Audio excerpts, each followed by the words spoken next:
বন্ধুরা, বহুদূরে একটা গ্রাম ছিল। সেই গ্রামের রাস্তার ধারে একটা তেঁতুল গাছ ছিল। তেঁতুল গাছে বাস করতো এক শাকচুন্নি। শাকচুন্নিটি আবার মাছ দেখে লোভ সামলাতে পারতো না। ওইখান থেকে যেই গেতো তার মাছে চুরি করে খেয়ে ফেলতো ওই শাকচুন্নিটি। একদিন একটা লোক এই রাস্তা দিয়ে মাছ বিক্রি করতে যাইতেছিল। তখনই শাকচুন্নিটি এটা দেখে ফেলে। তারপরে শাকচুন্নিটি লোভ সামলাতে না পেরে লোকটার ঝুড়িতে থাকা সব মাছ খেয়ে ফেলে। তারপর হঠাৎ করে দেখে তার মাছগুলো একটাও নেই। তারপরে সে মন খারাপ করে কাঁদতে কাঁদতে বাড়ি চলে যায়। বাড়ি যাওয়ার পর বউকে সব ঘটনা খুলে বললো।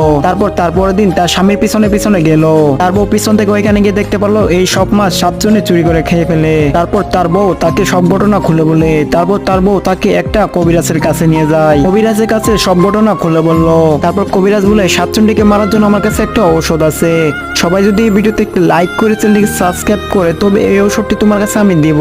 তোমরাও একটু এই অসহায় পরিবারের জন্য ভিডিওতে একটি লাইক দিয়ে চ্যানেলটিকে সাবস্ক্রাইব করে দিও। তারপর কবিরাজটি বড় একটা ইলিশ দিল। যখন ইলিশটা নিয়ে যাচ্ছিল তখন এই শাকচুন্নি ইলিশটা খেয়ে ওইখানেই মারা গেল।